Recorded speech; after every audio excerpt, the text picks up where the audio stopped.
But I'm super excited to talk with our last guest from American Horror Story and Walking Dead. Please welcome Alex Breckenridge. Hi. Hi. Hello. Welcome. Thank you. Is this your... Well, now we're going to watch you. Oh. I think Halloween gives people the permission to be who they really want to be. Husband, blah, blah. Yeah. I shot your husband, so. Yeah, so I can't help.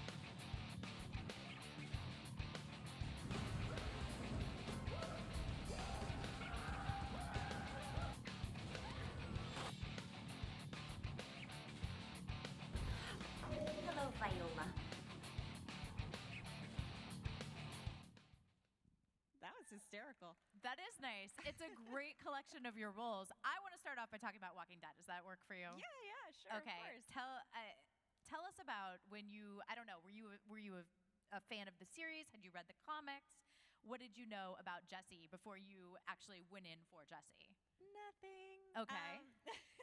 Which is kind of good in a way. You know what I mean? It is good because when I read for the part, well, first of all, I didn't know what I was reading for because they don't tell anyone because they don't want to leak who potential comic book characters might be. So that's under like an alias, like you're reading for Sally. Or Yes. I was reading for a totally fictitious character that was never on the show, and she had just found out that she had cancer and she was trying to sell her coffee shop. It was a 3-page scene. It was kind of sad. But yeah, so I read for it and I was put on tape and then just hired. And I thought I was doing like a guest star. You know what I mean? Like I thought I was doing a couple episodes, right? Whatever. Hadn't really seen the show. Was kind of excited, you know, because I heard it was good, and then I started watching it. And it was awesome. So yeah, I mean, binging on a show like Walking Dead is like it can be traumatizing in a way. I was concerned that I was going to end up having nightmares about zombies, but I didn't. I think I had one. Yeah. One night. Art imitates life. Yeah. But fortunately not in this situation. Yeah, that would be terrible. That would be really bad. Yeah. So what you're talking about with the audition process, you didn't know you were auditioning for that character, but did you know you were auditioning for The Walking Dead? Yes, Okay. of course. Yeah. And I had to sign a non-disclosure agreement even though I didn't really know who I was reading for. Okay. Just to not say that I was reading for The Walking Dead at all. Which, of course, I told everybody You're that like, I was. I want to broadcast it to the world. Yeah. I was like, oh, I'm just reading for The Walking. You've seen that, right? Oh, you don't watch that either? Oh, okay. Well, I think it's really popular. I don't know. Apparently, it's really popular. So the audition process was pretty painless, it sounds like. It was. Yeah, I had just gotten engaged like the weekend before. And it was one of my first auditions, and I showed up. I was like, "Hi, I'm so happy!" And I think that's why they hired me. So they're like, "She looks like she's a good time. We should hire that girl." Oh, that's awesome. And then, so what was the process like from hire to your first day on set? Was there a long time? And then, of course, we want to know what was it like on the set of The Walking Dead? I'm trying to remember how long it was before I went out there. I think it was like a week or two before I went to Atlanta, and I still didn't know what I was playing. They wouldn't tell me what my role was at all. So I get off the plane and I go meet the producers at the studio, and they told me who I was playing. This isn't entirely true. I heard from a little bird, who's one of my friends that was already working on the show, that I was probably Rick's new love interest because there was a character in the current script, and she's like, "Don't tell anybody that I told you that though, because they'll get fired." So I didn't tell anyone until now. We're very privileged. But we don't know who that person was, right? Because No. now you're friends with all the cast. Exactly. You wouldn't know. And they told me that I was playing Jessie, and they told me not to look at the comic books because they don't always follow the comic books, but really I think they just didn't want me to know that I was getting eaten by zombies. It's your son's fault. It's actually Carol's fault. I'd like to. I don't know. No, but really, it was Carol's fault. She scared the crap out of my son, and Rightfully so. Yeah. Sam. So Sam. So if I had a bat in that scene, it was just. you guys really, yeah. I mean, why well, there's so much to talk about. Continue on with first day of filming. Well, first they wanted to dye my hair red again, and I said no. Because I had just dyed my hair blonde. And if you're a woman and you've done that, you know that it just rips your hair to pieces. But I think because they knew they were going to kill me, and they didn't want to continuously be killing only the blonde girls, because they always kill the blondes. So I think that's maybe why, in hindsight, now I realize. But so they were fussing with my hair, and the first day of work was the first scene that I had with Andy, where he answers the door shirtless, all wet and shirtless, and I had met him before he had shaved the beard, so my first meeting with him was just dirty, filthy, with this giant beard, and he looked like a caveman. But he's always just the most lovely of people, and such a pleasure to work with. But he's also insane. When he's working, he screams a lot and he swears a lot, and because he likes to get into, I don't know, character. The Rick zone. The zone of Rick. The Rick zone is a complicated place of many ebbs and flows. I imagine it is. Yeah, it looks very complicated. The Jessie zone's more straightforward. Pretty much, yeah. She's sad, abused housewife, but she gets her revenge. So when I first met him, he was like howling and squatting on the floor and yelling and saying the F word a lot. And later he told me that he's like, I like to do that. I like to, just seem crazy, because then it doesn't matter what I do and people just think that I'm nuts and they don't mess with me. I was like, oh, okay. It's a good tactic. Yeah, cool. But I was a little terrified. Yeah, I was super nervous my first day. And how far, do you actually get a physical copy of the script, or you just show up, you get the sides?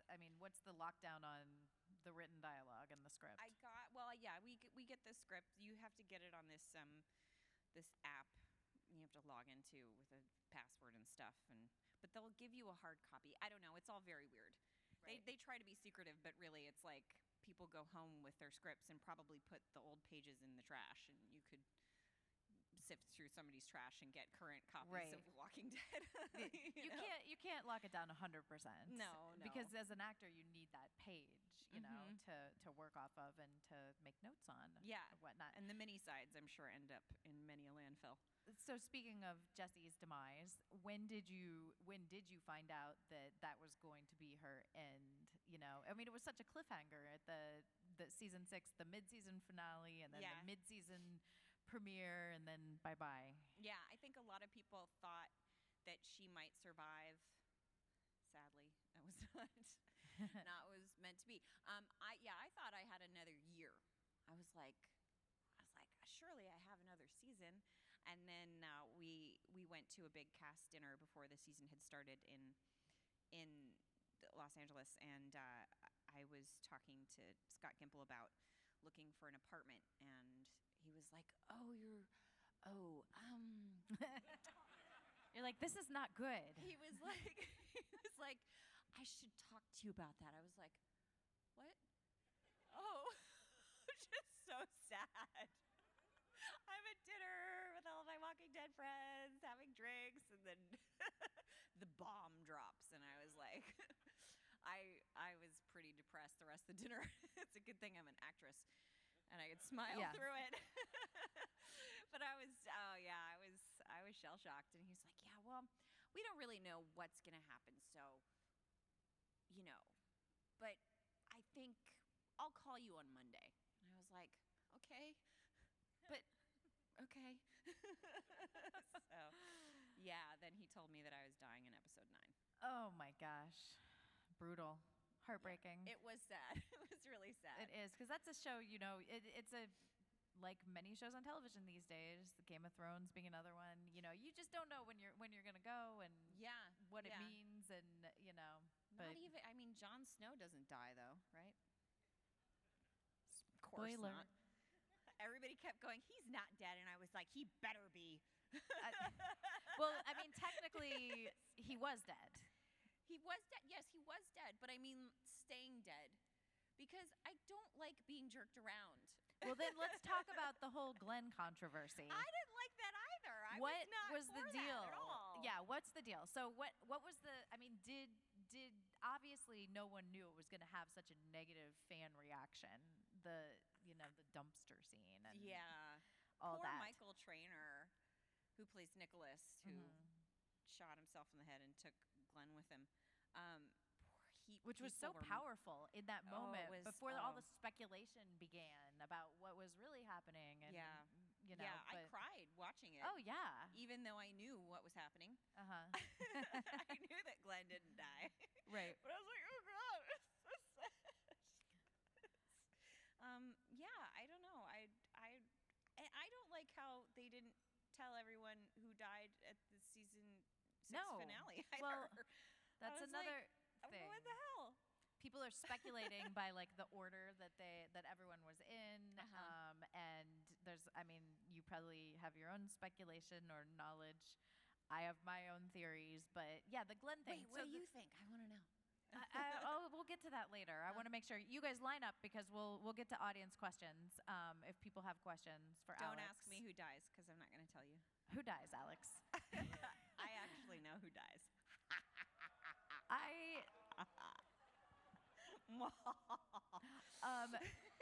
But real quick, so what was when the reaction became apparent that it was not positive when that scene aired? What was sort of the vibe and the reconnaissance, and how did you know? I wasn't. With Glenn. Yeah. But you I guys think weren't I actually just ignored it. I mean, he was sort of playing it cool and not talking about it a lot, and I don't know. I don't go on websites or anything, so I don't really. I try not, because people Jessie hate all the time. It can get pretty nasty. I don't know. People didn't like her for a while, and they wanted Rick and Michonne to get together. A lot of people did. So a lot of people were Jessie haters.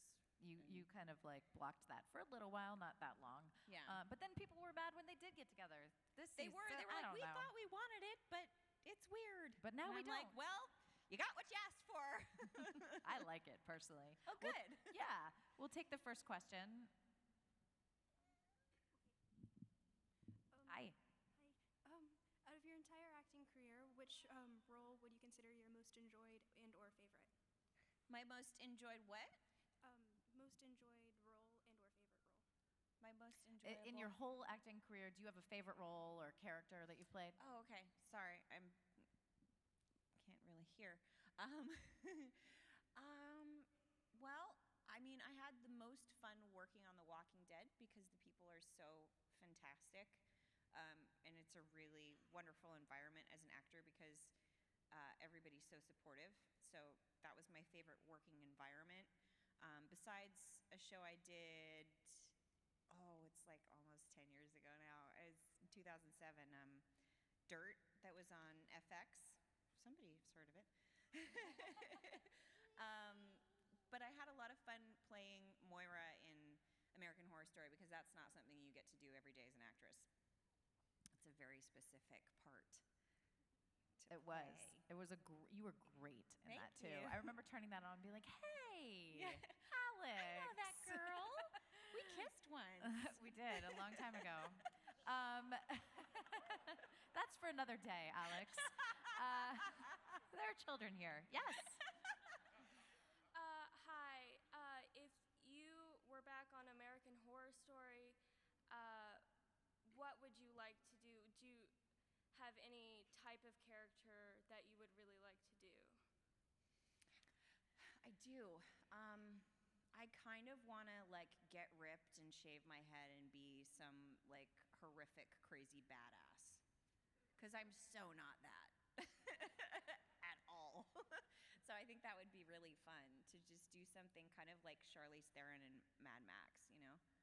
That would be amazing. Right? Well, season 6, Dennis didn't let us know too much, but we know he has to grow a beard. Oh, did he? So I haven't he's asked him. got to get hairy. So maybe you could get less hairy. I can't. I don't think I'd be able to do anything. I'm going to be so big by the time. I think they it'd be start. even better if you're pregnant, was for this pregnant. role. Shave my hair. I mean, it's American Horror Story, so you know. That's true. Maybe she's just the lady that's always pregnant. Congratulations, by the way. Thank you. Thanks. That's a great Thank question. you. Thank Yeah. you. Oh, hello. Hi. Hello. Hi.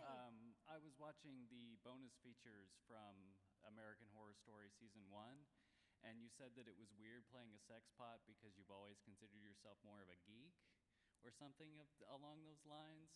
And so I love an interview where you, like from years ago, or like, what did I say? No idea. But this is a safe space, so if you want to reveal how you're geeky, acquiring minds want to know. So, What are you passionate about? What do you watch in your free time? Well, currently I'm watching a lot of Seinfeld, which the baby seems to like because he kicks a lot. Maybe it's the bass. I don't know. What do I watch? I mean, well, I loved the X-Files as a kid, and Star Trek Next Generation was on when I was around the same time that the X-Files was on. Star Wars I'm a huge fan of, and so I've been going around getting people's autographs. You have to. That's part of the Yes, fun, you know? Of course. No, I'm having a great time with that. I mean, I was never popular in school. I was teased a lot. I rode on the little bus to school. So I think that's why I consider myself geeky. I was into geeky things, and kids didn't like me. So, yeah, I guess that's why. I mean, I'm not an overtly sexual person, clearly. And that was You are pregnant, though. So I'm pregnant, though. It does Something take happened. that to get pregnant. I mean, you can have your secret sex. This is getting weird. Let's get it. thank you very much. Yeah. So for American Horror Story, when you first, I mean, season 1, nobody really knew what to expect. You know what I mean? And season 2 was so interesting because of the divergence from the storyline. It was like a whole encapsulated, obviously that's the model for the show. During season 1, did you guys know, hey, we're an ensemble, we're going to be tackling different roles each year, we may come, we may go, take breaks from seasons, or how was that all, that first season? No, I didn't know. I mean, I auditioned for a pilot. Right. You know what I mean? Like I had 3 pages, and I went in and I saw that it was the younger version, and she's only seen as the older version by men, and I was like, this is fascinating. I want to do this. I didn't get a script, so I didn't know what the show was about. Okay. I just went in, and I basically tried to be what I thought men would find sexually appealing, and it got me a job.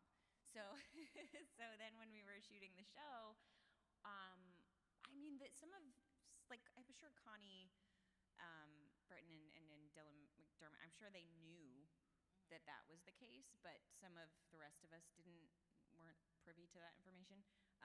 So it wasn't till, I would say maybe halfway through filming that first season that I started hearing rumors that it wasn't going to be the same every year. So, and then I was kind of like, well, I was kind of happy because I didn't want to wear the maid outfit for 5 years. For like the next 10 years, yeah. I was like, oh, that's good. I don't have to wave my butt in front of the camera guys for, till I'm like 30-something. But, I would have liked to have done more seasons of American Horror Story. But I guess I ended up doing other things, and Like Walking Dead. I like Walking Dead. Which it all worked out. Yeah. But for Coven, when did you find out the storyline, like specifically? Pretty close to when you guys went back for season 2? Yeah, I mean, they had already started. And I just sort of came in as a guest star.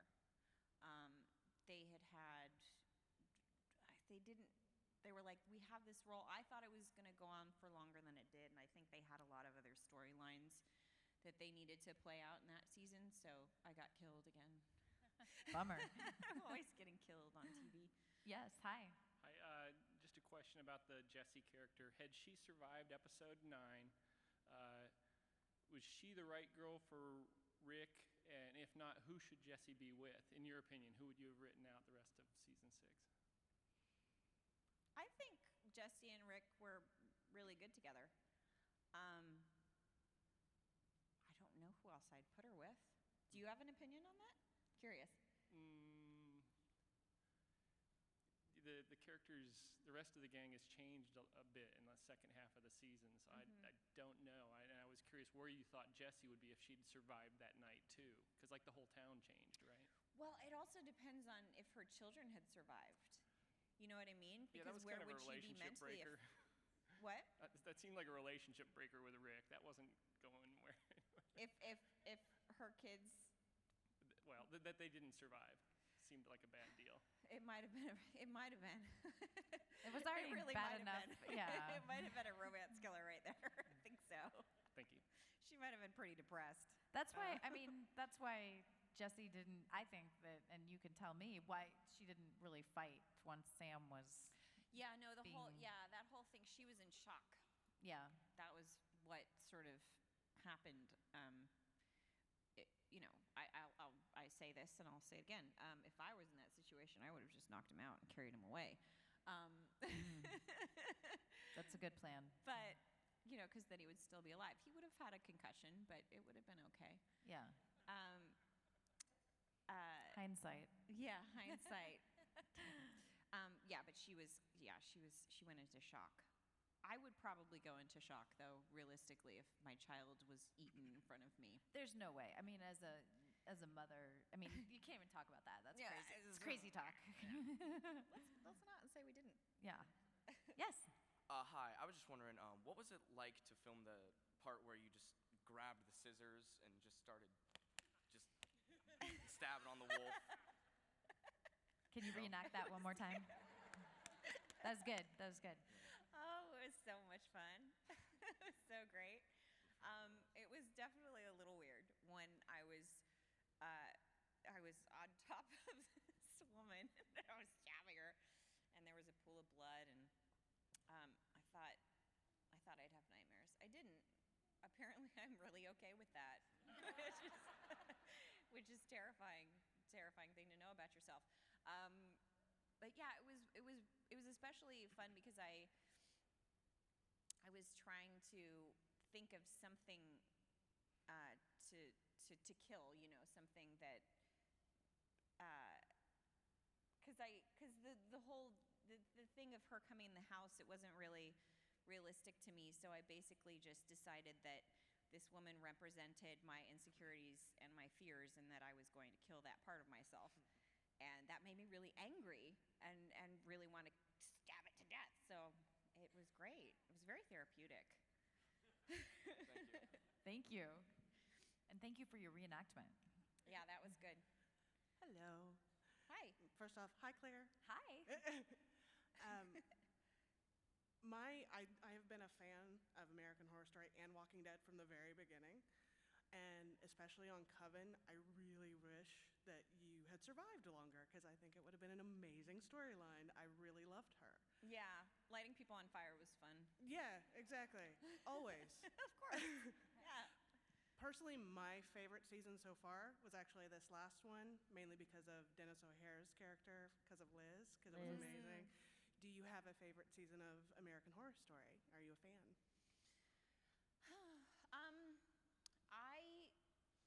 I get uncomfortable with the weird sex stuff. There's some scenes that really creep me out. I really, really liked. So I watched the first episode of this last season of Hotel, and I want to see more. I bought all of the seasons on iTunes. It's amazing. Yeah, it's fantastic. But yeah, there was a scene in that episode which was really disturbing. I know what one you're talking about. But the rest of the episode I loved. So I imagine that would probably be one of my favorite seasons had I watched the rest of it, which I will eventually. I really liked Coven, but I really liked Murder House, and it was not because I was in it. I think it was so different from everything that was on at the time. So I It think was. that's why. It was so groundbreaking, you Yeah. know? Yeah, I thought so too. I was very pleased that I had gotten a part in it at the time. I am too. Thank you very much. Thank you. Yes. Hi, blinded? Yeah. Hi. First of all, I just wanted to say, Mom, Oh, Mom, oh no. Mom. Uh. Second of all, we know that on The Walking Dead that they have a lot of pranks. Were you a victim to any of them, or did you actually get to play some? On Pranks? Yes. No, I tried to. I almost tried to prank Greg Nicotero the night that we were filming that death scene with me and the two kids. And I didn't get to because, so I heard, so Josh told me that he was scared of spiders. And I was like, great, I'm gonna scare the crap out of him. So I went out and I bought plastic spiders. And I was gonna I bought a fishing wire and this whole thing, and I was gonna rig one up to the Video Village tent, which is where they have the monitors to watch the scene, and just have one dangle and come down really slowly. And one of the other producers was like, and I was putting a tarantula on his chair, and the producer was like, "What are you doing?" I was like, "Oh, I heard Greg was scared of spiders, so I was gonna scare him." And they were like, "No, you can't do that." I was like, "What do you mean? It's just funny. He'll scream. It'll be funny." He's like, "No. He will go crazy. He's terrified." Wow. Like in a way that was gonna shut down production, basically. So I was like, "Okay, never mind." Back off that, Tara. Yeah. So I shook the spiders away and did not do that. Awesome. Oh my But gosh. I was not personally a victim of any pranks. Thank you. No. What was it like the first time you talked about stabbing, but what was the first time you actually saw up close some of the biters come into lunch, during lunch break? Yes. Yeah, they're it's weird watching them eat. You don't want that around when you're eating. That's always the hilarious part of filming is you have this guy in prosthetics and and then they can't take anything off, so they've just got to chill out during the lunch hour. Yeah, they'll some of them have mouthpieces, so they take the mouthpiece out, but then it's just like a flap hanging over their own mouth. It's really strange.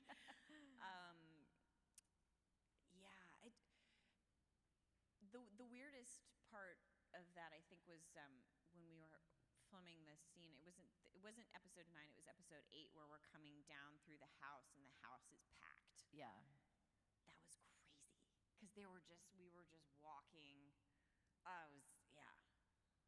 That gave me nightmares. Yeah, that was a crazy episode. Yeah. Yes, hi. Hey, I was kind of wondering what, in your future, as in acting and everything like that, what are some characters that you hope to play, as in, what you hope to accomplish as an actress, as to if you could define yourself by? I don't know that I have specific people that I want to play. I did mention, being some tough chick is completely opposite of myself. That's something. Anything that is just very different from who I am is super interesting to me and always has been. A lot of the characters that I've played are very different from myself. The maid, Moira, and Monique, and She's the Man, and I mean even Jessie. Jessie's she would be a little closer to myself, but as far as mannerisms might go. But I really like to feel like I'm getting into the skin of another person. So that's what fascinates me, character acting.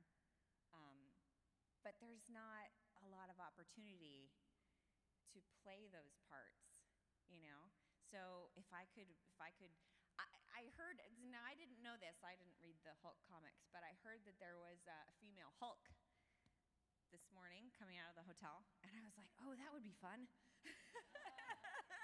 They're never going to hire me, though, for that. I mean, I don't have the muscle mass for that. Not yet. Not yet, but once I get ripped. Yeah. Do you write at all? Do you write your own projects, or have you like ever optioned like a story that you're like, someday I'm gonna work on getting this into production? No, I'm not. I've tried, but every time I've tried to write, it's just a mess. I'm not very good at it. I hear ya. Yeah. I hear ya. Yes. Hi. I'm curious what your experience has been working on Family Guy and on voice work in general. Oh, well, that's such a great job to have because you can go in your pajamas. And it's been awesome. I mean, I would say in the last few years, a lot of the stuff that I've done have been screaming women. So I just go in there and I scream, and then I leave.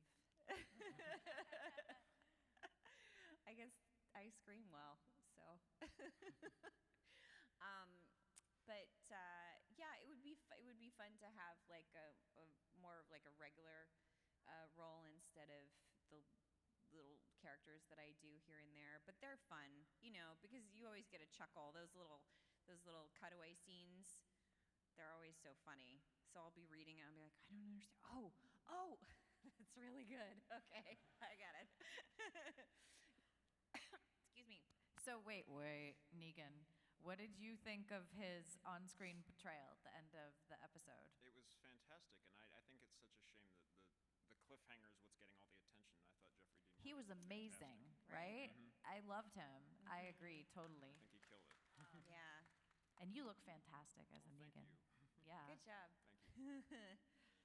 So, Alex, you've done voiceover and obviously lots of different television, film, whatever. Do you have a genre that you prefer to work in, or a medium? Like, do you prefer film over television, or, I think, I always I loved movies growing up. That was why I wanted to be an actress. I wanted to be a film actress. There's more television being done now than there is film. So, and you also get to explore a character for longer, and you get to, work with the people for longer. So, I'd like to do a cable show next, something on Netflix, Showtime, HBO would be. I just want to work on HBO. If I could just be on Game of Thrones, if I could just like have a small part, if I could just be an extra in Star Wars, anything, like, I would be so happy. These are all good goals. Thank you. Thanks. Yeah, I'd like to do another cable show. But I'd like to do a comedy for a second because I'm so tired of crying and screaming. I really, it's exhausting. Well, the hours for, comedy are really good. Really good, yeah. They're nice. It'd Our be a nice dramas break. are- With a baby, it'd be perfect. Exactly. Yeah. Our dramas are like 16 hours a day. Yeah, I just did, earlier this year, I guest starred on a pilot that's a medical drama, and I played a pregnant woman. And she's got a tumor over her heart, and they have to take her baby out because she's going to die if they don't take the tumor out, and the baby's only 20 weeks. And it was just like, she's just crying and going into hysterics the whole time. I want to be funny. I'm ready to be funny again. I'm ready to be funny, not sad and desperate. Hi.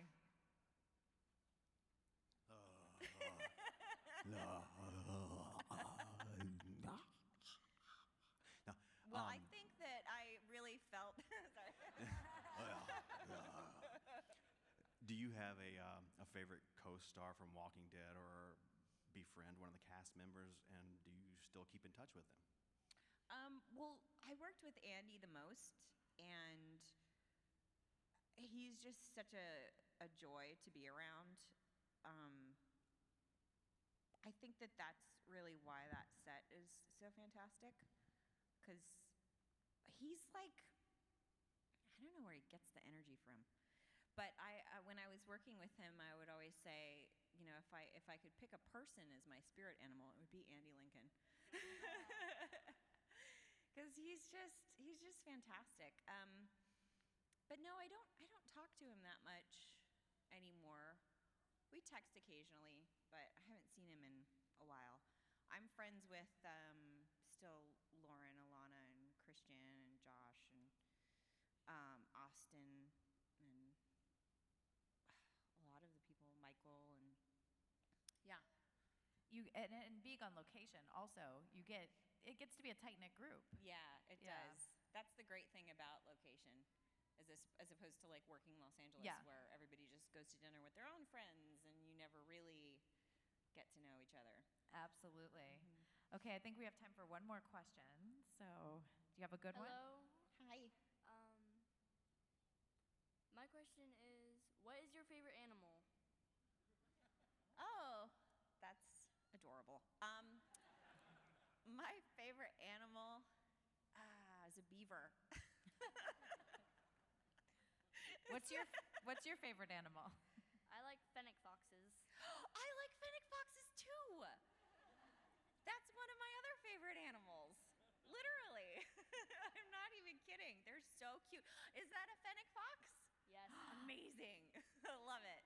Awesome. I picked beavers because they create environments, and they create homes for a lot of other living creatures, and they're really cute.